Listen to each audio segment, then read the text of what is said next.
ত্বকের সব সমস্যার সমাধান দূর করে ত্বককে ফর্সা উজ্জ্বল এবং গ্লোয়িং করতে চান, তাহলে শুধুমাত্র দুটো উপকরণ দিয়ে এই সাবানটি তৈরি করে নিন। এটা একেবারে ন্যাচারাল সাবান, কোনো প্রকার কেমিক্যাল দেওয়া নেই। এই সাবান যখন আপনাদের স্কিনে লাগাবেন আপনাদের কুচকানো স্কিন একেবারে ঠিক হয়ে যাবে। সেই সাথে দর্শক, যাদের মুখে অতিরিক্ত মেস্তা দাগ রয়েছে সেটা চিরতরে গায়েব করে স্কিন থাকবে একেবারে হেলদি এবং ফর্সা উজ্জ্বল। আসসালামু আলাইকুম রহমতুল্লাহ। প্রিয় দর্শক, সবাই কেমন আছেন? আশা করি সবাই ভালো। দর্শক, স্কিনে ব্যবহার করার জন্য আমরা কিন্তু অনেক দামি দামি আমরা সাবান ব্যবহার করে থাকি। আজকে আপনাদের ভাতের চাল দিয়ে সাবান তৈরি করে দেখাবো, যে সাবানটা আমাদের স্কিনের জন্য খুবই গুরুত্বপূর্ণ। স্কিন হেলদি থাকবে, স্কিন ভালো থাকবে, বিশেষ করে দর্শক স্কিনে যে গ্লোয়িং ভাব সেটাও ধরে রাখবে। দর্শক, এখানে আমি যে চালটা নিয়েছি এটা হলো সুগন্ধি চাল। আপনারা চাইলে এখানে যে কোনো চালে ব্যবহার করতে পারেন, কোনো সমস্যা না, বাট সুগন্ধি চালটা ব্যবহার করার উদ্দেশ্য হলো সাবানটার থেকে খুব সুন্দর একটা স্মেল আসে এবং যখন আপনি স্কিনে ব্যবহার করবেন এত ভালো লাগবে। বিশেষ করে দর্শক, এই সাবানটা যখন আপনার সুগন্ধি চাল দিয়ে তৈরি করবেন তখন আপনারা নিজেরাই বুঝতে পারবেন যে সাবান থেকে এত সুন্দর একটা স্মেল আসে এবং সাবানটা অনেকটা কিন্তু মোলায়েম থাকে, ব্যবহার করতেও খুবই ভালো লাগে। দর্শক, এই তো আমি কিন্তু চালটা প্রায় 5 মিনিটের জন্য একটু ভিজিয়ে রেখেছি। অবশ্যই আপনারা চেষ্টা করবেন চালটা একটু ভিজিয়ে রাখতে। তারপর যে কাজটা করবেন দর্শক, এই যে চাল ধোয়া পানি এটিকে আপনারা ফেলে দিবেন, কখনো ফেলবেন না। এটা আমাদের চুলের জন্য খুবই গুরুত্বপূর্ণ।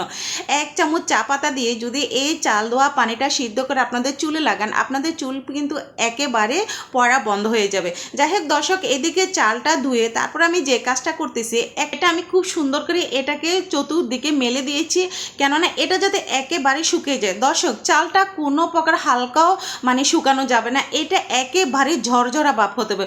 অফ ক্যামেরায় আমি চালটাকে রোদে খুব ভালো করে শুকিয়ে নিচ্ছি। অবশ্যই যদি আপনারা সাবান তৈরি করতে চান সেই ক্ষেত্রে অবশ্যই চালটাকে রোদে শুকিয়ে নেবেন। দর্শক, এই যে কয়টা চাল, এই চাল দিয়ে দুটো সাবান আপনি তৈরি করতে পারবেন। এর থেকে বেশি চাল যদি আপনারা সাবান বেশি তৈরি করতে চান সেক্ষেত্রে চালের পরিমাণটা অবশ্যই বাড়িয়ে দেবেন। যেহেতু আমার বাসায় আগে থেকে এই সাবান তৈরি করা আছে সেক্ষেত্রে আমি এখানে জাস্ট দুটো সাবানই আমি তৈরি করব। সো দুটো সাবান তৈরি করার জন্য আমি 1 কাপ চাল ব্যবহার করেছি। দর্শক, এই যে চালটা দেখেছেন একেবারে জর্জরা, কোনো প্রকার কিন্তু নরম থাকা যাবে না বা হালকা শুকনো এটাও করা যাবে না, একদমই কিন্তু জর্জরা করে নিতে হবে। তারপর আপনাদের যে কাজটা করতে হবে, এটা ব্লান্ডার করে নেবেন। অবশ্যই এটা ব্লান্ডার করতে হবে। ব্লান্ডার করার পর যে কাজটা করবেন, এটা একেবারে মিহি হতে হবে, কোনো প্রকার কিন্তু হালকা একটু দানা দানা ভাব থাকলেও কিন্তু সাবানটা ব্যবহার করতে একদমই ভালো লাগবে না। দর্শক, এই সাবান তৈরি করা কিন্তু খুবই সহজ। এবার আপনি যদি সাবান তৈরি করা শিখেন তো আমি মনে করব আমার মতো বাজার থেকে ভুলো আপনারা সাবান কিনবেন না। দর্শক, এদিকে দেখুন আমি একটা চালনি নিয়েছি, আর চাল দিয়ে খুব ভালোভাবে চেলে নিতে হবে। দর্শক, এই যে আমি চালের গুঁড়াটা চালতেছি এটা কিন্তু মিনিমাম আমি 3 বার চালবো, 2 থেকে 3 বার আপনারা এভাবে চেলে নেবেন, যাতে এইখানে বিন্দুমাত্র কোনো প্রকার দানা দানা ভাবটা যেন একদমই না থাকে। সো সেক্ষেত্রে এটা আপনারা লক্ষ্য করবেন কোনো প্রকার যেন দানা দানা ভাবটা না থাকে। অফ ক্যামেরায়ও কিন্তু দর্শক আমি এটাকে 2 থেকে 3 বার ভালো করে চেলে নিয়েছি। ফাইনালি লুকটা আমি দেখাচ্ছি। দর্শক দেখুন, এটা একদমই পাউডার যেরকম আমরা ব্যবহার করি সেম কিন্তু ওভাবে আমাদের এটা তৈরি করে নিতে হবে, না হলে কিন্তু সাবানটা ব্যবহার করতে গেলে কি একটু দানা দানা ভাব লাগবে, ইউজ করতে ভালো লাগবে না। এইদিকে চালটা কিভাবে তৈরি করলাম এবং কিভাবে গুঁড়ো করলাম সমস্ত কিছু আপনাদের দেখিয়েছি। ইনশাল্লাহ দর্শক, কোনো প্রকার স্কিপ করবেন না, তাহলে কিন্তু এই জিনিসটা আপনারা শিখতে পারবেন। এই সাবানটা আমাদের স্কিনের জন্য খুবই গুরুত্বপূর্ণ। বিশেষ করে আমাদের স্কিন হেলদি থাকবে এবং স্কিন কখনো ড্যামেজ হবে না, কুচকানো ভাব একেবারে চলে যাবে যদি এই চালের তৈরি করা সাবানটা আপনারা ব্যবহার করেন। এদিকে দর্শক দেখুন, এই যে সাবান তৈরি করব তার জন্য আমি নিয়ে নিয়েছি এখানে একটা আলু। আলুটাকে আমি গ্রেটার দিয়ে খুব সুন্দর করে ছুলে নিলাম। অবশ্য খোসাটা ফেলে দিবেন, যেহেতু খোসার উপরে যে একটা কোষ্টি ভাব থাকে সেটা কিন্তু সাবানে রাখা যাবে না। সো আলুটা ছুলে তারপর আমি একটু ধুয়ে নিলাম। অবশ্যই এটাকে ভালো করে একটু ক্লিন করে নেবেন যাতে উপরে যে কোষ্টি ভাব থাকে সেটা যেন চলে যায়। দর্শক, যে কয়টা উপকরণ আমি নিচ্ছি প্রত্যেকটা স্টেপ যদি আপনারা ফলো করেন তাহলে কিন্তু খুব সহজেই আপনারা সাবান তৈরি করতে পারবেন, আর বাজার থেকে দামি দামি সাবান একদমই কিনে লাগবে না। দর্শক দেখুন, এইভাবে কিন্তু আমি একটু গ্রেটার করে নিচ্ছি, আপনারা চাইলে এটাকে ব্লান্ডার করে নিতে পারেন, কোনো সমস্যা না। সো দর্শক দেখুন, গ্রেটার করার পর এখানে যে খাঁটি রসটা সেটাই কিন্তু আমাদের নিতে হবে, কোনো প্রকার পানি ব্যবহার করা যাবে না। দর্শক দেখুন, আমি এখানে প্রায় একটা আলুর থেকে আমি 3 ভাগের 2 ভাগ আমি নিয়ে নিলাম। যেহেতু আমি দুটো সাবান তৈরি করব সেই উদ্দেশ্যে। আর এইভাবে কিন্তু আবার আমি চালনির সাহায্যে একটু এইটাকে খুব ভালোভাবে আমি ছেঁকে নিচ্ছি। দর্শক আপনারা একটা জিনিস লক্ষ্য করবেন, কোনো প্রকার এখানে আলুর খোসা বা আলুর চিহ্ন যেন না থাকে, জাস্ট রসটাই কিন্তু আমাদের নিতে হবে। তাই আমি আগে থেকে এখানে ছাঁকনি বসিয়ে দিয়েছি, যাতে ছাঁকনির উপরে আলুর যদি একটু খোসা থাকে সেটা পড়ে যায়। তারপরে এখানে আমি যে জিনিসটা ব্যবহার করলাম দর্শক, আমি এখানে লেবুর রস ব্যবহার করতেছি। যেহেতু স্কিনে আমার লেবুর রসটা ভালোই শ্যুট করে, সেক্ষেত্রে আমি লেবুর রসটা ব্যবহার করতেছি। আপনারা চাইলে এটা স্কিপ করতে পারেন, চাইলে এখানে আপনারা অ্যালোভেরা জেল ব্যবহার করতে পারেন, চাইলে একটা ভিটামিন ই ক্যাপসুলও আপনারা ব্যবহার করতে পারেন, কোনো সমস্যা না। দর্শক দেখুন এভাবে কিন্তু আমি খুব ভালোভাবে চেপে চেপে নিচ্ছি, আর এভাবে কিন্তু রসটা আমি নিয়ে নিলাম। আর এখানে প্রায় আমি একটা লেবুর আমি হাফ ব্যবহার করেছি, অর্ধেক ব্যবহার করেছি। এই যে আলুর রসের সাথে কিন্তু আমি লেবুর রসটা দিয়ে তারপর আমাদের যে কাজটা করতে হবে, খুব ভালোভাবে একটু নেড়ে চেড়ে নিতে হবে। অবশ্যই দর্শক চেষ্টা করবেন এটাকে ভালোভাবে নেড়ে চেড়ে নিতে। দর্শক আমি আরেকটা কথা বলি, আলুটা যখন আপনারা খোসা ছাড়াবেন তারপর আপনারা কিছুক্ষণের জন্য একটু পানিতে ভিজিয়ে রাখবেন, যে আলুর যে কোষ্ঠী ভাব সেটার জন্য একদমই না থাকে। দর্শক তারপর আমি এখানে যে জিনিসটা নিয়ে নিচ্ছি এটা হলো গ্লিসারিন। অনেকে কিন্তু সরাসরি স্কিনে গ্লিসারিনটা ব্যবহার করতে চান না বা পছন্দ করেন না, বাট সাবানের সাথে অবশ্যই চেষ্টা করবেন আপনারা গ্লিসারিনটা ব্যবহার করতে।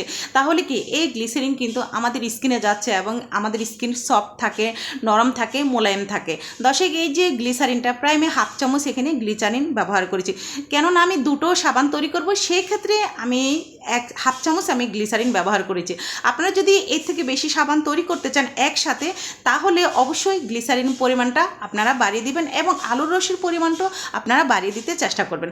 তারপর আমি এখানে যে জিনিসটা নিলাম দর্শক, এটা হলো গ্লিসারিন জাতীয় একটা সাবান, যেটা আমি আগেই তৈরি করেছিলাম নিমের রস দিয়ে।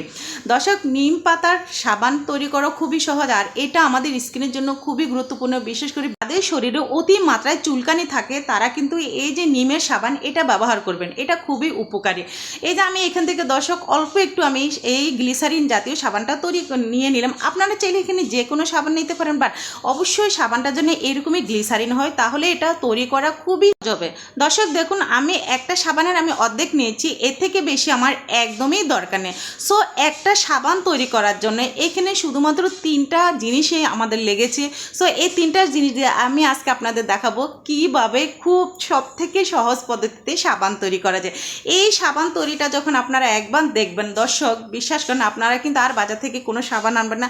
আর এইভাবে কিন্তু একসাথে অনেকগুলো সাবান তৈরি করে রাখা যায় এবং সেটা ব্যবহার করা যায়, কোনো প্রকার সাবান নষ্টও হয় না।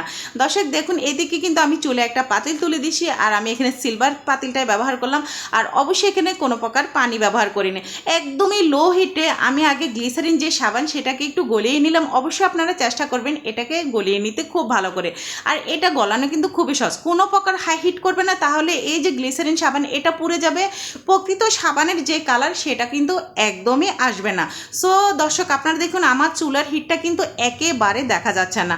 আমি প্রত্যেকটা স্টেপ এবং প্রত্যেকটা পদ্ধতি আমি খুব ভালোভাবে বলতেছি, যাতে আপনারা খুব সহজে সাবান তৈরি করতে পারেন এবং বাজার থেকে আর সাবান কিনা লাগবে না, হাজার হাজার টাকা একদমই নষ্ট করার দরকার নেই।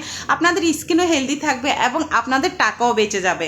দর্শক দেখুন এভাবেই কিন্তু আমি চালের গুঁড়োটা দিয়ে দিলাম। যখন আপনার চালের গুঁড়োটা দিবেন অবশ্যই অনবরত নাড়াচাড়া করতে থাকবেন, যাতে সাবানের সাথে এই চালের গুঁড়োটা এবং আলুর রসের সাথে এই চালের গুঁড়োটার জন্য ভালোভাবে মিশে যায়। প্রত্যেকটা জিনিস যখন ভালোভাবে মিশে যাবে তখন সাবানটা কিন্তু একেবারে মোলায়েম হবে এবং স্কিনে যখন আপনি ব্যবহার করবেন আপনার এতই ভালো লাগবে। দর্শক দেখুন সাবান কিন্তু ফাইনালি আমার যে জিনিসটা তৈরি করে সেটা তৈরি হয়ে গেল। এখন আমি একটা এখানে বাটি ব্যবহার করেছি, আপনারা চাইলে যে কোনো বাটি ব্যবহার করতে পারেন, বাট প্লাস্টিকের বাটি হলে খুবই সুবিধা, সাবানটা কিন্তু খুব তাড়াতাড়ি উঠে যায়। এই যে দর্শক দেখুন আমি কিন্তু খুব সুন্দর স্কোয়ারের একটা বাটিতে আমি এটা শেফট করে নিলাম, আর এটা কিন্তু 5 থেকে 6 মিনিট আপনার এই সাবানটা বসে যাবে, তারপরে কিন্তু আপনারা এটা তুলে নিতে পারবেন। সবথেকে সহজ পদ্ধতিতে চেষ্টা করেছি আপনাদের সাথে সাবান তৈরিটা শেয়ার করতে। ইনশাল্লাহ আমি মনে করব যে আমার আজকের ভিডিওটা আপনাদের খুবই ভালো লাগবে। দর্শক দেখুন খুবই সুন্দর এবং খুবই ইজি এবং সহজ পদ্ধতিতে আমি সাবান তৈরি করে ফেললাম। এভাবে ঘরে আপনারা অনেকগুলো সাবান তৈরি করতে পারবেন এবং অনেক টাকা আপনাদের বেঁচে যাবে। বিশেষ করে দর্শক আপনাদের স্কিন কিন্তু একেবারে হেলদি থাকবে এবং উজ্জ্বল থাকবে, ফর্সা থাকবে। যেহেতু এখানে গ্লিসারিন রয়েছে সেক্ষেত্রে দর্শক আপনাদের স্কিনের রুক্ষ শুষ্কতা ভাব কিন্তু একেবারে চলে যাবে। আর এই সাবান কিন্তু কোনো প্রকার নষ্ট হয় না। আর এইভাবে তৈরি করে আপনাদের অনেক টাকায় বেঁচে যাবে। দর্শক, আমার সাবান তৈরিটা কেমন হয়েছে সেটা আমাকে অবশ্যই আপনারা কমেন্টের মধ্যে জানাবেন। আর প্রত্যেকটা পদ্ধতি যদি আপনারা সঠিকভাবে ব্যবহার করে সাবান তৈরি করেন, আপনাদের সাবান কিন্তু একেবারে থাকবে। আল্লাহ হাফেজ, সবাই ভালো থাকবেন, সুস্থ থাকবেন।